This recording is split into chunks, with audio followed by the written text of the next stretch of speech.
What is up, assholes? Welcome back to an announcement. Wow, for opening night trivia.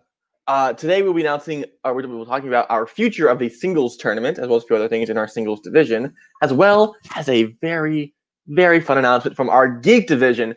You guys haven't heard from much from yet, but you'll be hearing a lot from them at the start of next month, probably pretty soon. But first, as you all saw, our singles tournament is now going. It is up and go. It is continuing, moving along very smoothly, no bumps whatsoever, and we are getting into round two pretty soon. And to talk about that, I have, of course, the wonderful my co-showrunner slash question writer slash pretty cool pretty cool, not great, pretty cool, Christina. I'm okay. I'm adequate. Yeah. I'm adequate. It's totally fine. All right, yeah. So, Christina, on Monday, we'll be having the last match of round one of our singles tournament, and with that, I wanted to just talk about how round two is going to work. Round two is looking up to be like a serious fight. The right side of that bracket is going to be wild, and the left side of the bracket might actually be crazier. So it's going to be a battle in round two. Yeah. Oh, I think we've seen like a very interesting set of some matches come out, because not everyone has been putting up, frankly, two double-digit games, but every match has been, if not close, and still incredibly entertaining. As we hit the round two, we are seeing like the peak of the peak rise out of everything. We've definitely had we've had challenges thrown, we've had perfect first rounds, we've had perfect second rounds, we've had upsets, we've had it all.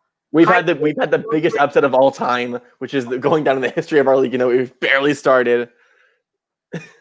Well, to quote Bill, how did you beat Boatman? He said he absorbed him, and that's why he's so good at trivia now. When he just won classics, that's how he won. He absorbed Boatman's brain. So I will make sure to check in on Boatman later to see if he's okay. Yeah, make sure he's alive.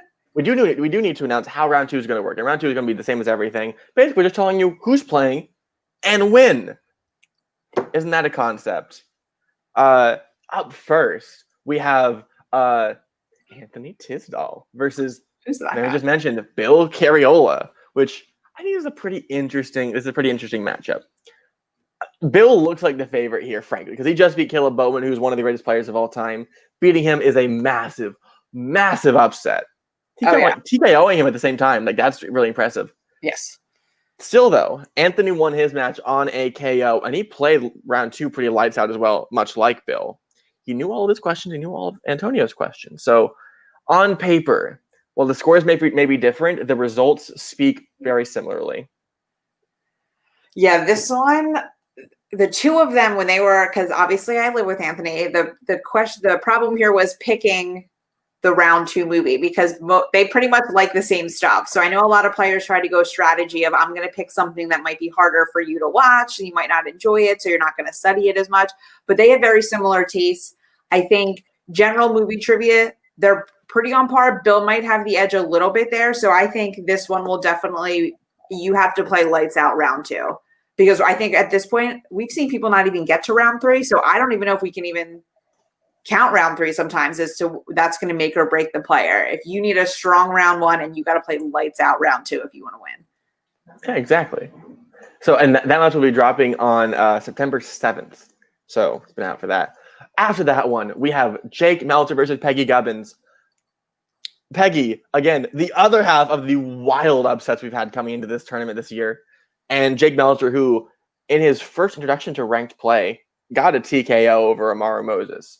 And I said this an 8-9 matchup. This is still probably like an 8-9 type matchup, because both players showed whatever the past tense of shining is, Dr. Sleeping, did really well in their round twos, and the round threes. I mean, Jake didn't need to play round threes. We need to see how that unfolds. Well, Peggy has done pretty well with her round threes, but Jake also gets a perfect round one. I'm just going to keep talking until you say something over me, because I can just talk forever. I'm trying to think if Jake is the only person so far that's gotten a perfect first round. I think he is. And with his bonus question, I know personally that Jake loves IMDb, and that's like his casual hobby is just studying IMDb, which makes round three scary for him. But Peggy knows what she knows, man. Peggy she knows her stuff. So if it's in her wheelhouse, it's leaning her way. It's just, that's how it's going to go. So they're both good people. They're both good friends of mine. I'm excited for this match. I know Jake seems to be the favorite, but never count Peggy out because you never know what's going on with that girl. She knows a lot of stuff. Yeah. That match will be dropping on September 14th.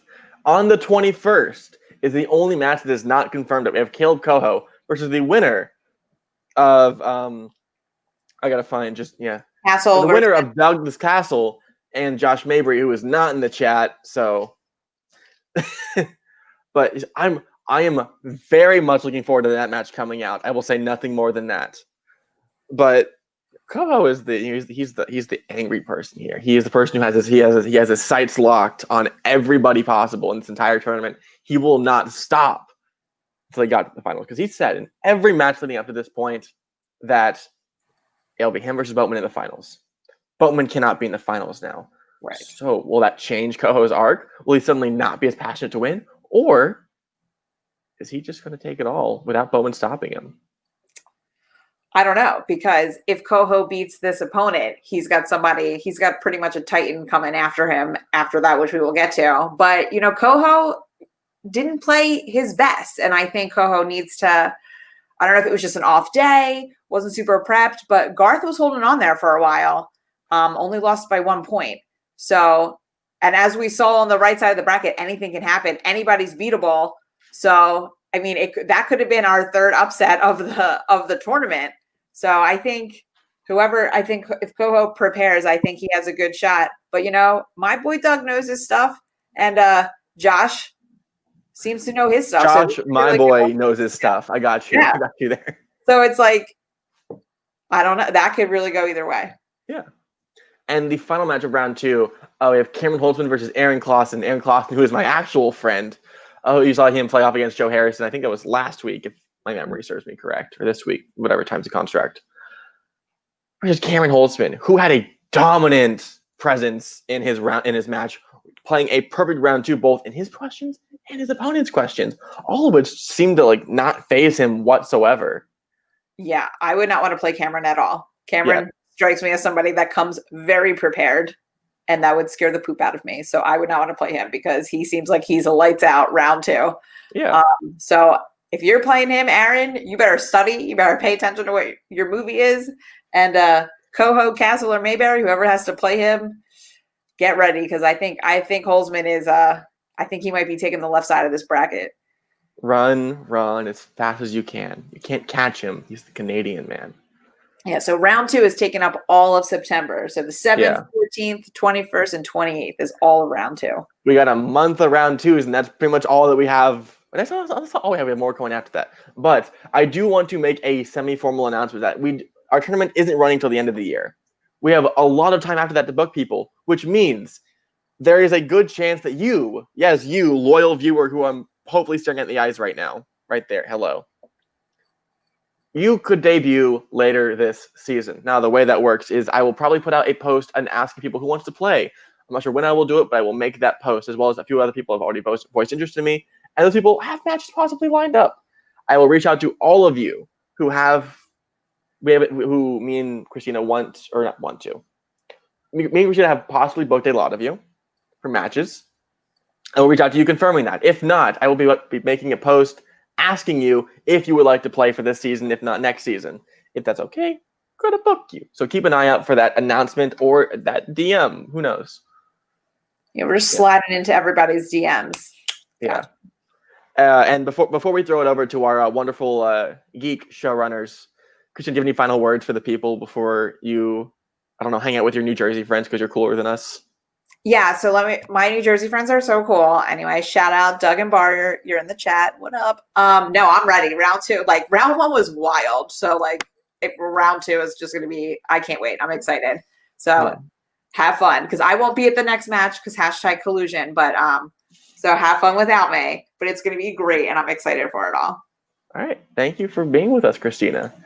And now to pass the reins to our newest division. I say newest, but Geek is a division that we all know, but we all love. We all have played in one time or another. But the one that makes it special is that it's Onsol Geek, which means obviously better than everything else. And to introduce Onsol Geek, you've already met them once on the Facebook page. Now we're meeting them live on YouTube. Whoa! uh, we are meeting our showrunners, David the Spaniard Garcia, and the person who's known as Goth Mob 1, also known as Alex Frost. Thank you, gentlemen. I am going to go home and sleep with my wife. That's a reference to a movie that's not in Geek. But I will hand the reins over to you. Have a wonderful announcement, you two, and I will see you on the flip side. Hey, Alex, we're on YouTube. Yeah, new channel. Who dis? So am I Christina or are you Christina? I'm Christina because Adelaide and I hated each other for a while. I don't think I am ready to fill their shoes yet. So I can't wait to get a crown. It's gonna be great. Sign me up. Turtlenecks and crowns 2020, 2021. All right. So to start with Geek, we already announced the pairings and the matches and the format and everything on the Facebook page, but we are going to do it again, right? Yep. So we are going to have a closed 16 people roster for this season or the remaining of this season. Next year, we will talk about how we may introduce new people to that roster, but the roster is always going to be 16 people. So we can book accordingly and everyone can have matches regularly and everything. And to have a champion, what are we going to do? We are going to do a tournament. Yep, but that's the way to do it. Not going to be it's not going to be a 16 people tournament, but an 8 people tournament. So now to introduce a great format that our Alex Martinez Coronado came up with, I will give you the word. Explain your baby. Right. So to deal with this problem and a few other problems that I was going through, I have created and we have brought over the Geek Challenge Cup matches to opening night. It allowed for 4 people to be involved instead of just the traditional 2. So we'd have more people playing at the start, but eliminated much more quickly than they normally would have. Tournaments do take up so very, very long. Essentially, what's going to happen is we're going to have 4 Geek Challenge Cup matches with 4 people involved every single time. The top 2 scorers of those Geek Challenge Cup matches advance to the tournament. We've already filmed, I believe, one of them that's going to be dropping. More on that later. And the other 3 are going to be filmed very shortly. Some of them are already scheduled, I believe, which is very exciting. Do we want to talk about how it works? Is that what we're doing? That's what so very simply put, the first round is 10 questions. The second round, it is 15 questions. I believe in doing things simply, doing things quickly.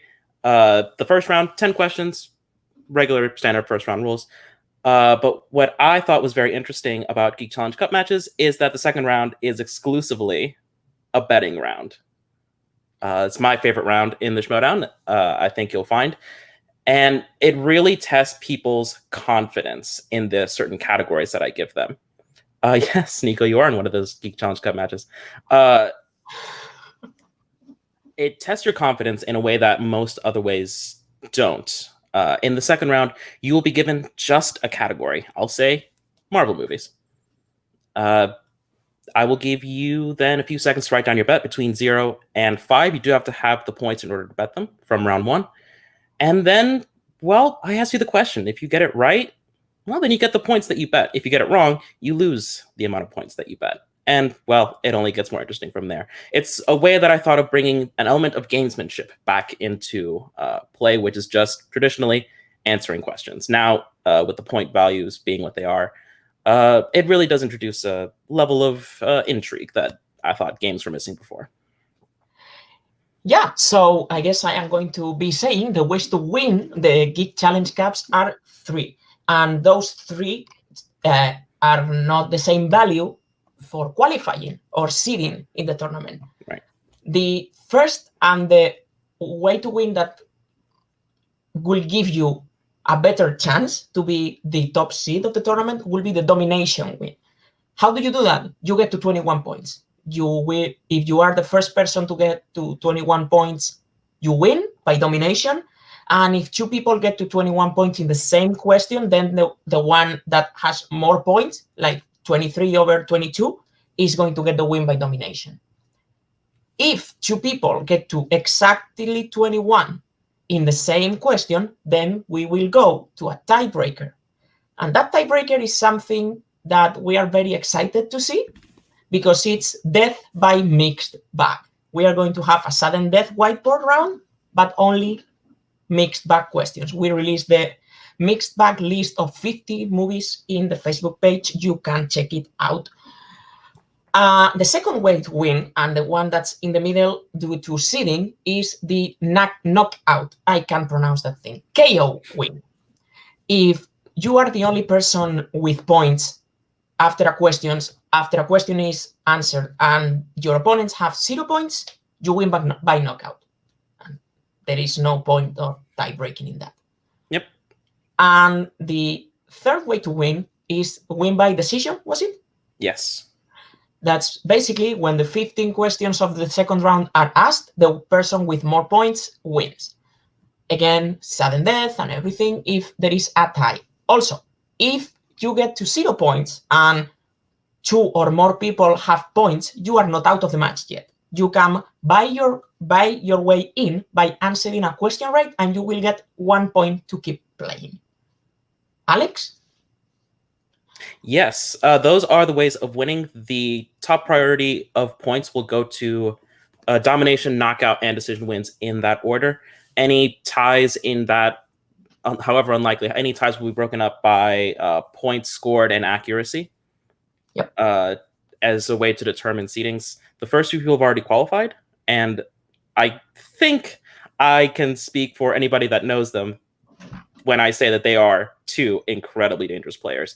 But I think everybody involved in this can be described as an incredibly dangerous player, so we'll see if they can take it all the way. I think we didn't mention it, and if we did, I will say it again because sometimes people need to be said things twice for some reason. The first person and the second person, like the winner and the second place finisher are going to be qualified for the tournament. And if there is a tie for the second place, it's going to be a sudden death again as well. Yep. And for the seeding, we will take in count first points scored and then accuracy. Now, for who is playing in these matches and when we are releasing those matches. Now, the first group is I have it written down. Yeah, the first group is Caleb Coho, Joe Farrelly, Jacoby Bancroft, and Mike Shea. And that's coming out September 3rd. Now, Alex, about this match. Yes. So let's start with Caleb Coho. Caleb Coho is a person that's present in every single geek-related division, every single geek-related thing that's done, and he shows up and he plays very well in every single one of them. So not thinking that Caleb Coho could win this Geek Challenge Cup is not logical. Yeah, I find it very difficult to say that Caleb Coho disagree with him on a philosophical level. Some people might, but I think as quality of a player, I think he is exceptional in his own skill set. He does struggle with some things here and there. Middle Earth, a couple, he spins with Marvel constantly. But I think as an all-around player, he is quite premier. Yeah. Now, I will let you go and talk about Joe Farrelly. Well, Joe Farrelly, you don't want to talk about Joe. He is your fandom teams partner. Yep. And I think I speak for anybody that ever saw the MTFO plays. Team plays struggled and failed every single time to beat Joe Farrelly. In Star Wars, that is our realm, and Geek, that is both of our realms. We both failed to beat Joe Farrelly multiple times. So look for Joe Farrelly, as he always is, to be a top contender in this Challenge Cup match. Now, Jacoby Bancroft is a very, very interesting one. I have seen him play in fandom a lot, and he is an incredible player. Like, he knows things that you didn't think he will know. He doesn't come in as a favorite to this match, but honestly, he can surprise you with pulls out of his ass that you go like, how the hell did he know that? I saw him win a fandom match kind of guessing a Middle-earth question when Middle-earth is his famous weakness. So yeah, Jacoby Bancroft is always a threat, and he always makes a match interesting and entertaining. Yep. Which leads us to the last man standing. The hype man, Mike Shea, is back. We have not seen him compete in quite a while, since the old days of the MTFO. May they rest in peace. But Mike Shea, if you remember, was the #1 contender at one point in time for in the Geek division there. Mike Shea, if he remembers how to play, that is, can certainly win this match, no questions asked. And also another very entertaining personality to have. Of course. Do you think he'll bring his soundboard with him? Oh, I hope so. I'm hoping so. I know he's moving. I really hope he hasn't packed the soundboard yet. So now for the second match, we have Team Bracala, Full Metal Geek champion. Dominic Risi, former Multiplex Fandom Fights champion.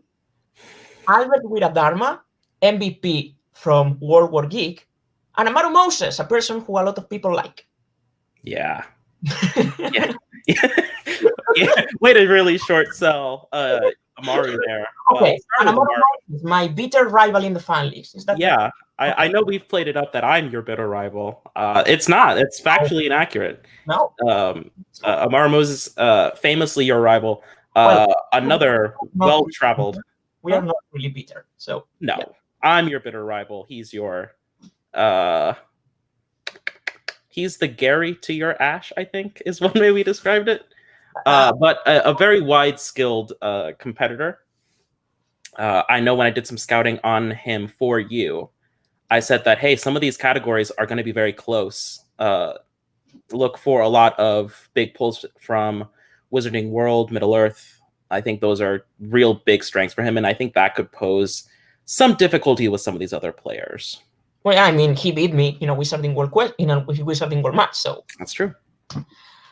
Now let's talk about Team Bracala. I have seen him play both in Fandom and Full Metal Geek, and let me tell you, he doesn't miss often. No, he doesn't. I mean, he's the champion for a reason. Oh, I also forgot to mention, Team Bracala is the co-teams champion on Multiplex Fandom Fights. So, right. Yeah. I mean, Team Bracala, I think he walks in as a favorite here. He has to, because he has 2 belts right now. So, yeah. And now we have another incredible player. He has been the Fandom champion. He has gone to the finals of the tournament, losing by this close to another of the best geek players that are right now in the fan leagues, Thomas Scully. And yeah, more on Thomas Scully later, but I do believe you're trying to key up Dominic Risi here. Another person that I think you and I have admired from afar. Our paths have yet to cross. Looking very much forward to meeting him for the first time and seeing what it is that he can bring to those Geek Challenge Cup matches. A very confident player. Yeah. And another one that does not miss. Faction mate of mine in Multiplex, by the way, I may add. So, true facts. Yeah. That's why I'm doing the talk on Dominic. A very confident player, and as you said, another former champion. So if the top 2 advance, if you want to say Team Bracala is the easy favorite, look for also Dominic Risi to maybe actually take the #1 spot on if that's the way the game goes.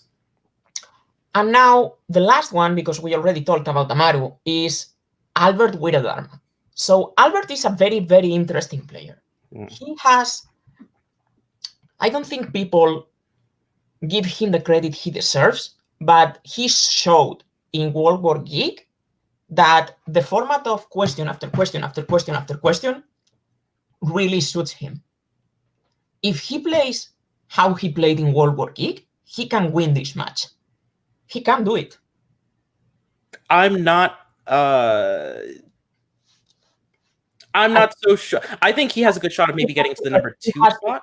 He has to bet confidently. He has to play confidently. He has to bet big. 21 is within reach for him. I do think the scatter up, the randomization of the categories is a real advantage for him, just based on how he played in World War Geek. I do very much like Albert. I really do hope he's able to edge out into the tournament. Yeah. By the way, I love Amaru more than I love you. So let's just. Amaru's too handsome and nice and well liked for either me or David to like him. I do like him. Oh, okay. Every time I play him, it's really fun, and it's 6 times already. So Sure. Now the next. Oh, and we did we say? We'll say it again. That match, Tim versus Dominic versus Albert versus Amaru, is dropping September 10th, Thursday. Now, the third qualifying match is going to be Nicholas Tui versus Nico Suave Regoli versus Ryan Payne versus Antonio Chavez. So now, I know this wasn't the match that was announced on the Facebook page, but due to scheduling, we had to swap Antonio and Cameron Holzman. Yeah. So, yeah, Antonio is going to be on the third group. I mean... Can we make an agreement right now that at least one time we have to introduce Nicholas Tuhig as, in fact, the movie trivia face-off Geektacular champion? Yeah. Because he really did run the gauntlet. And we talk about the incredible performance of Albert Winterama. Nicholas Tuhig cut right through a bunch of amazing competitors that some of which we've already talked about, Joe Farrelly, Caleb Coho, to really make that second half of that video. He made that video his own, and it really did become the Nicholas Tuhig show. Someone that you've already faced off with, and when I gave you your scouting report on him, I said, "Hey, I just want you to know this might not turn out how you want it to." Being on the same ring on a gig-related thing with Nicholas Tui is not fun. It's not. He just doesn't miss. I mean, even if you play great, he doesn't miss. So, right. I mean, maybe he has a fever. Yeah. Maybe he gets in a car wreck or something, and somebody's able to take him out, and he gets second place. Yeah. But yeah. Anyway, now let's talk about Nico Suave Regoli. Yeah. Nico Suave is what we call a veteran of the fan leagues. He has been here for 3 years, I think he said. He's been for a while, yes. Last time I talked to him, I think he mentioned 3 years. He has held wrestling trivia championships, debate championships, but he has still to hold a trivia championship or movie trivia championship. And I know that's on his mind. That's his goal. He really wants to qualify for this one. He's a great player. He beat Adam Collins in Geek, and we know Adam Collins is a great Geek competitor. So Nico, if he prepares and if the questions go his way, he can really show that he belongs in the Geek division. I would agree, and I would add that Nico Suave Regoli is one of only 2 people in this particular quadrant to have Geek Challenge Cup experience. Nicholas Tuhig is going to be walking in kind of blind. Antonio Chavez will be walking in kind of blind. Ryan Payne has played in a Geek Challenge Cup and tested for it, and we'll see. We'll see how he did. But Nico Suave Regoli won the first ever live Geek Challenge Cup match. The only thing Nico has to remember is that now he has less room. Yeah, less room to breathe. So, yeah. Now, talking about the Caramel Mountain, Ryan Payne, every time, yeah. Yeah, he beat you. We all remember that. Every single match he plays, it's a great match. I have not seen him play a bad match. Not like a bad match himself, but it becomes a great match. I have seen him play Mark Meyer twice. Those were lights out matches. Yeah. He played you. I think it went to both 5-pointers. No, I hit my 5-pointer. He won on a 3. But I mean, and I think he pushed Nick to it to answer his 3, maybe, or his 2. So Ryan Payne is a very well-rounded geek player, and he can pull answers, especially in those comic book categories and Star Wars. That again, if the questions go his way and he bets high, he can take the second or even the first spot. I would agree with that. I have learned a long time ago to stop betting against Ryan Payne, and it is in my vested interest as my poor career turns out. Yes, Ryan Payne was first in World War Geek qualifier with a bunch of people, and he won it. He went coast to coast. Ryan Payne is full of great performances, and I do believe that does not stop it at Geek Challenge Cup matches. I think he could do very well for himself in this one. And last, we have Antonio Chavez. Alex? Antonio Chavez, I think he's walking into a bit of a dangerous situation. Nicholas Tuhig, of course, we've talked about his great performances. Nico Svavirigoli, how much of a veteran Nico is, how the great performances of Ryan Payne. And we get to Antonio Chavez, and he's kind of, in some ways, the odd man out.